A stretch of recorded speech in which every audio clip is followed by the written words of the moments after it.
Prioritas. Siapapun diri kita, pasti punya hal-hal penting yang harus dikerjakan. Ibu rumah tangga seperti saya misalnya, punya banyak hal-hal penting yang harus dibereskan setiap hari. Mulai dari menyiapkan sarapan dan bekal, membangunkan anak agar tidak terlambat ke sekolah, belanja sayur agar tidak telat masak, dan seterusnya. Tapi kadang-kadang kejadiannya bisa begini nih. Sembari belanja sayur jadi ngobrol kelamaan. Pas nganter anak sekolah tergoda nongkrong di kantin dan jadinya malah nggak pulang-pulang sampai siang. Ketika sampai di rumah sudah telat segala-galanya. Saat suami pulang malam curhat deh. Seharian ini sibuk banget pak. Kamu sih enak ngantor masih bisa hahihi nggak stres. Lah begitulah kalau apa-apa sok mengalir. Lihat bagaimana nanti. Padahal siapapun diri kita, pasti kita punya target harian. Terlepas apa latar belakang kita. Mau ibu rumah tangga, pebisnis, ataupun pekerja kantoran, pasti punya target harian. Kalau mau hidup yang mengalir ya bisa. Misalnya saat weekend, bolehlah. Tapi jangan setiap hari. Rugi kalau hidup kita mengalir ke arah yang tidak kita harapkan.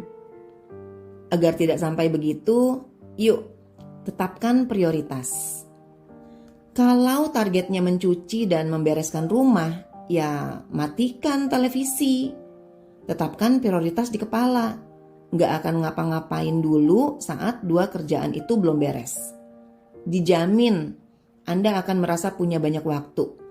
Silakan pakai untuk hal-hal yang bermanfaat. Tapi kerjaan saya banyak betul mbak, rasanya tidak pernah bisa beres. Wah, Anda merasa superwoman barangkali? Semua hal dikerjakan sendiri gitu? Sebab penyebab lain sehingga waktu terasa habis tak bersisa ialah ketidakmampuan kita untuk mendelegasikan sesuatu. Semuanya mau serba sempurna sehingga susah percaya sama orang lain. Padahal kalau kebiasaan itu dipupuk, rugi besar. Sebab kapasitas manusia terbatas dan semua orang punya waktu sama, 24 jam aja. Contoh nih, saya sendiri. Dulu waktu awal-awal menjalankan bisnis, saya masih membungkus paket satu persatu. Menempelkan label di katalog, lalu memaketkannya, lalu kirim, semuanya sendiri. Tapi lama-kelamaan saya butuh waktu lebih banyak buat ngajarin anggota tim saya. Itu harus saya. Sementara itu, urusan menempelkan label nama di katalog enggak harus saya. Bisa Adan misalnya. Lalu diantar ke JNI sama supir. Beres. Asisten di rumah juga enggak canggih-canggih amat masakannya. Tapi ya udahlah, yang penting masih bisa dimakan. Masih lumayan lah. Dia juga membersihkan rumah tapi nggak kinclong banget. Ya sudahlah ya.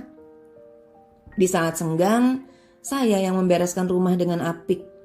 Sebab kalau saya sibuk nguplek membereskan rumah, bisnis terlantar dong. Padahal kalau bisnisnya jalan kan bisa bayar asisten.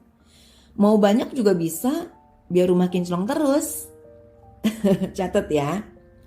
Prioritas dan delegasi buat saya jadi kunci pengelolaan waktu yang efisien. Jadi setiap ada hal yang harus dikerjakan, tinggal pikirkan lagi. Penting gak sih untuk dikerjakan?